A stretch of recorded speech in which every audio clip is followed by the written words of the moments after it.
भारत के पास आ गया है दुश्मन का सबसे बड़ा निगहबान। नाम है तपस यूएवी, जिसकी निगाहें बाज से कई गुना तेज है। भारत के वजीर आज़म नरेंद्र मोदी ने एक प्रोग्राम शुरू किया, उसे बोलते हैं आत्मनिर्भर इनिशिएटिव। इसका मतलब है सेल्फ रिलायंट इंडिया। और ये बड़ा इंडिया के अंदर पॉपुलर वो करने की कोशिश कर रहे हैं। खिलाफ साजिश हो रही है, कभी अंदरूनी साजिश हो रही है, कभी बैरूनी साजिश हो रही है, कभी लंदन से, कभी अमेरिका से। ऑब्वियसली ये पाकिस्तान के लिए एक बहुत बड़ा, जिसे आप कह लें कि चैलेंज है। ड्रोन एलओसी पे भी चलेगा, ड्रोन हमारी इंटरनेशनल बॉर्डर पे भी चलेगा, तो ये तो फिर हमारी तो इंडिया के साथ मसले खराब हो जाएंगे। पाकिस्तान के खिलाफ जो जियोपॉलिटिक्स हो रही है कि किसी तरह से पाकिस्तान दिवालिया हो जाए, जो कि तकरीबन कहा जा रहा है कि वो 50,000 फुट की बुलंदी पे ऑपरेट कर सकता है, फ्लाई कर सकता है। 50,000 फुट, कुछ 27 घंटे ये इकट्ठा चल सकता है। $3 अरब इंडिया लगा रहा है। अगर टारगेट तय कर दिया जाए तो ये लेजर बीम डालकर उसे रोशन कर सकता है, जिसके बाद laser guided missile fighter jet से हमला किया जा सकता है। उन्होंने फोकस ये किया था मोदी ने कि हम मेड इन इंडिया बनाएंगे, क्योंकि जब तक वो इंपोर्ट कर रहे थे ना, तब तक उनकी कामयाबी के राज थे। जब उन्होंने मेड इन इंडिया बनाना शुरू किया ना, अब क्वेश्चन ये आ गया कि भाई हम पूछ ही नहीं सकते हैं, क्योंकि इंडिया और अमेरिका इतना, they have a very strategic comprehensive partnership. हजारों फीट की ऊंचाई पर उड़ता हुआ ड्रोन अपने निशाने को पहचानता है और फिर निशाना लॉक होने के बाद सैकड़ों किलोमीटर दूर कंट्रोल स्टेशन से मिसाइल लॉन्च करने का सिग्नल मिलता है। पाकिस्तान का एटम बम भी अपना नहीं है, वो भी अमेरिकन स्पॉन्सर्ड है। वो हमें उस खिदमत के एवज मिला जो ज़िया ने ड्यूरिंग आप कह लें रशिया की जो प्रेजेंस थी अफगान में, उसके एवज जो हमें दिया गया या एक चश्मपोशी की गई। तपस पूरी तरह स्वदेशी तकनीक से बनाया गया है। इसको defence research and development organisation यानी कि डीआरडीओ ने बनाया है। ड्रोन्स बनाने के लिए ड्रोन खुद बनाएगा और दूसरे मुल्क में एक्सपोर्ट करेगा। सुनने में आ रहा है कि 2100-2200 kg का पेलोड भी लेके जा सकता है। ये सैटेलाइट के जरिए चलेगा। तो अब इसमें हम कहाँ खड़े हुए हैं, ये है क्वेश्चन।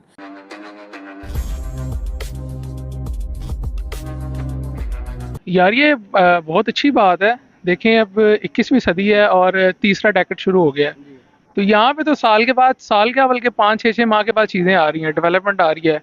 और अगर इंडिया के है तो बहुत अच्छी बात है। टेक्नोलॉजी को अडॉप्ट करना चाहिए। ज़रूरी नहीं है कि कोई भी टेक्नोलॉजी है उसके नेगेटिव भी हैं, उससे आप फ़वाइद भी हासिल कर सकते हैं और किए जा सकते हैं। जैसे आपने अपने इंट्रो में बात की, आप सिक्योरिटी पर्पस के लिए यूज़ कर सकते हैं उसको, ठीक है। कर रहा कि वो खुद मैन्युफैक्चर कर ले चीज़ों को, खुद मैन्युफैक्चर करके बाहर एक्सपोर्ट करे। हमारी कोशिश ये होती है कि हम बाहर से चीज़ों को मंगवा लें। अब देखिए ना, जो रिसेंटली हमारे जो इकोनॉमी ख़राब हुई है, मतलब कि यही सीन है ना कि हम चीज़ें इंपोर्ट करते हैं, यहाँ से डॉलर बाहर जाते हैं, ज़र मुबादला बाहर जाता है, गाड़ियाँ महंगी हम बाहर से इंपोर्ट करते हैं। तो ये अगर हम खुद प्रोडक्शन करें तो इससे एक तो आपका ज़र मुबादला भी मुल्क के अंदर ही रहेगा, दूसरा ये है कि आपकी जो लेबर है, आप जॉब क्रिएशन करेंगे, कितने लोगों को जॉब्स मिलेंगी, फिर आप जो उसको एक्सपोर्ट करेंगे दूसरे मुल्कों के लिए। एक मतलब एक सोचने का बात है कि आप देखें, अगर एक इंडिया चीज़ टेक्नोलॉजी प्रोड्यूस कर रहा है तो उसके पास उसका बैक एंड पे उसके पास सॉफ्टवेयर भी होंगे, उसकी चीज़ें भी होंगी, तो वो उसको मैनेज करेगा। तो यानी कि उसके पास सारा डाटा होगा। अगर वो पाकिस्तान में आते हैं ड्रोन्स, तो इसका मतलब है कि वो पाकिस्तान के हर एरिया में देख रहा होगा। तो अच्छा, मतलब कि आप ये कह रहे हो कि उसके अंदर कोई ऐसी टेक्नोलॉजी यूज होगी कि वो जैसे इसराइल में, जैसे इसराइल के पास ये जो आपकी लेटेस्ट इंफॉर्मेशन टेक्नोलॉजी, जितने भी आपकी जो से सैटेलाइट टावर्स और वगैरह जो भी आप ये देखें ना, ये जो जैमिंग टावर होते हैं, इनकी जो बैक एंड टेक्नोलॉजी इसराइल के पास है। तो जो अगर आप कोई जैम करते हो ना, जैसे फ़ोन जैम होते हैं, जैसे आपके सिग्नल जैम होते हैं, इसराइल वगैरह के पास एक खास टेक्नोलॉजी होती है जिसकी वजह से वो उस जैमिंग को किसी स्पेसिफिक फ़ोन के ऊपर वो जैमिंग ख़त्म कर सकते हैं। तो इसी तरह इंडिया भी वो जो ड्रोन्स आप कह रहे हो, तो वो अगर प्रोड्यूस करके अगर पाकिस्तान में भी एक्सपोर्ट होते हैं, मिडिल ईस्ट में होता है, तो वो फिर वो बैक एंड पे वो चीज़ें देख सकते हैं सारी। अच्छा चलें, ये दूसरे मुल्कों के लिए मतलब कि बैक एंड पे यूज भी हो सकते हैं। इंडिया खुद के लिए कितना बड़ा इनिशिएटिव है? अगर एक ड्रोन के बहुत सारे फायदे भी होते हैं ना, कि आप देखोगे तो आप उसको मतलब कि आर्मी के थ्रू भी इस्तेमाल कर सकते हो, अपने डिफेंस के लिए भी इस्तेमाल कर सकते हो, उसे अपने ज़रात के लिए भी इस्तेमाल कर सकते हो। पानी कहीं पे कम होता, कहीं पे ज्यादा होता, ड्रोन आपको पैगाम देता है कि वहाँ पर पानी फुल हो चुका, बंद कर दो। या ज़रात में वहाँ पर फर्टिलाइजर की जरूरत है, फर्टिलाइजर भी लगा सकते हो। बहुत सारे इस तरह के फायदे हैं। एकदम से इतना इनिशिएटिव लिया इंडिया ने। अब देखो कि इंडिया डे बाय डे बहुत ज्यादा इकोनॉमी स्ट्रॉन्ग करते जा रहा है। इसकी क्या वजह लगती है आपको? देखिए उन्होंने एक इनिशिएटिव लिया हुआ है, उन्होंने डिजिटलाइज कर रहे हैं अपने सारे सिस्टम को, तो वो इसलिए जैसे इंडिया कर रहा है वैसे हमें पाकिस्तान को भी चाहिए कि पाकिस्तान भी आईटी में आगे जाए और दुनिया में अपना एक अलहदा मुकाम बना सके, जैसे कि इंडिया कर रहा है। इंडिया हमारे से बहुत आगे 10-20 ईयर्स आगे अगला का सोच रहा है।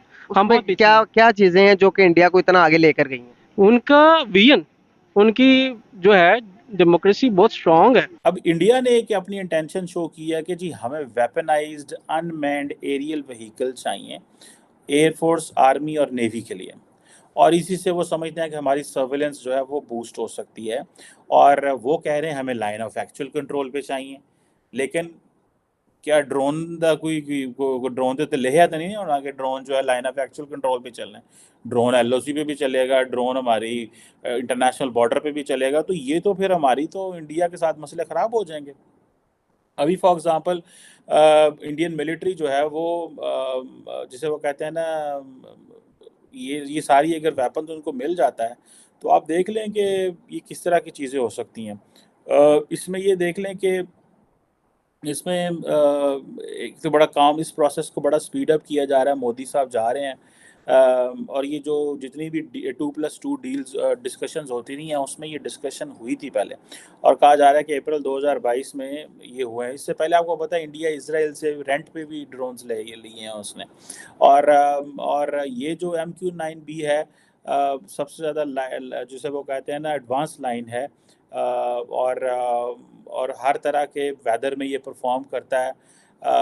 और इसकी जिसे वो कहते हैं ना फ्लाइट टाइम और वो सारा बड़ा ज़बरदस्त है।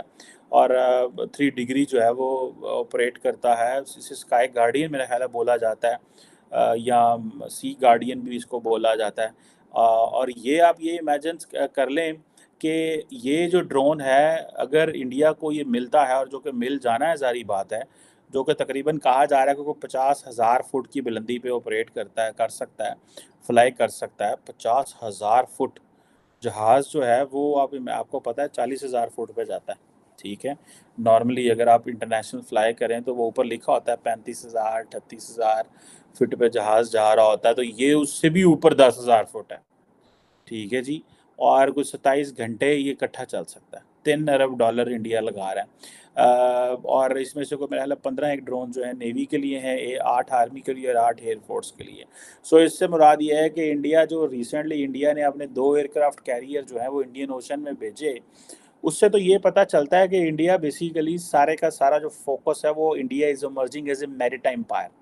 ठीक है जी। और ये मैं आपको बात बताऊं, ये जो 22 जून का मोदी साहब का दौरा हो रहा है उसमें ये होगा। पाकिस्तान इस हवाले से एक है, हमें ज़ारी बात है टेंशन होगी पाकिस्तान के मिलिट्री और डिफेंस सेक्टर में कि भाई वेयर डू वी स्टैंड।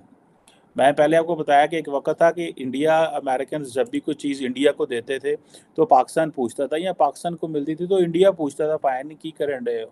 अब क्वेश्चन ये आ गया कि भाई हम पूछ ही नहीं सकते क्योंकि इंडिया और अमेरिका इतना they have a very strategic comprehensive partnership, और कि हम बात ही नहीं कर सकते कि ये क्या हो रहा है। और ये काफ़ी देर से जैसे मैंने कहा कि लगे हुए। अब LAC के ऊपर वो कह रहे हैं, ये LAC के ऊपर नहीं है। मुझे तो कोई पाकिस्तान की हुकूमत की तरफ से और मिलिट्री की तरफ से कोई स्टेटमेंट नहीं मिलती, स्वाय इसके कि पाकिस्तान के जो chairman joint chief of staff हैं जनरल मिर्ज़ा, वो रिसेंटली सिंगापुर थे ला शंग्रीला डायलॉग के ऊपर। उन्होंने एक बात की और उन्होंने कहा कि भाईजान ये जो चीज़ है ना कि सपोर्ट कर रहे हैं एक मुल्क को, that is going to create जिसे कहते हैं ना सिक्योरिटी डायलेमा। दोस्तों, भारतीय नौसेना और DRDO की एक टीम ने भारत में बना पहला स्वदेशी मानव रहित तपस ड्रोन के कमांड और नियंत्रण क्षमताओं का सफलतापूर्वक परीक्षण कर लिया। दोस्तों, यह परीक्षण कारवार नौसैनिक अड्डे से 150 किलोमीटर दूर ग्राउंड स्टेशन पर किया गया, जहां पर यह ड्रोन 20,000 फीट की ऊंचाई तक उड़ान भरने में कामयाब रहा। दोस्तों, तपस स्वदेशी ड्रोन का इस्तेमाल बॉर्डर की रखवाली के साथ साथ दुश्मनों पर हमला करने के लिए भी किया जा सकता है। दोस्तों, यह ड्रोन को बनाने की शुरुआत 2016 से ही कर दी गई थी। हालांकि इसे अभी तक भारतीय सेना में शामिल नहीं किया गया है। माना जा रहा है कि तपस के इस सफल परीक्षण के बाद यह ड्रोन भारतीय सेना में शामिल हो जाएगा। तपस BS-201 ड्रोन एक अटैकिंग ड्रोन है जो लगभग 500 किलोग्राम का वजन लेकर उड़ान भर सकता है। इस ड्रोन की लंबाई 10 मीटर है और इसके विंग्स की चौड़ाई 20.6 मीटर है। वहीं तपस का वजन 1800 किलोग्राम है। दोस्तों, तपस ड्रोन की खासियत की बात करें तो ये 28,000 फीट की ऊंचाई पर 25 घंटे से भी ज़्यादा उड़ान भर सकता है। दोस्तों, ये ड्रोन अमेरिका के MQ-1 प्रीडेटर ड्रोन जैसा ही है। अपने मिशन के दौरान तपस अपने छोटे लक्ष्य की पहचान करके उसे मार गिराने में भी सक्षम है। दोस्तों, जैसा कि आपने वीडियो में देखा कि तपस ड्रोन के सफलतापूर्वक परीक्षण के साथ ही कमर चीमा की चीखें निकल रही है। कमर चीमा को लग रहा है कि ये ड्रोन भारत ने अमेरिका की मदद से बनाया है और अब भारत जब चाहे तब पाकिस्तान की सीमा के अंदर जाकर कहीं पर भी हमला कर सकता है और जासूसी भी कर सकता है। उनका मानना है कि हम हाथ पर हाथ धरे बैठे हैं, हम इस प्रकार का ड्रोन पाकिस्तान में क्यों नहीं बना लेते। तो दोस्तों, आज के लिए बस इतना ही। क्या दोस्तों, आपको लगता है कि पाकिस्तान इस प्रकार का ड्रोन पाकिस्तान में बना सकता है? आपको क्या लगता है, आप हमें कमेंट करके ज़रूर बताइए।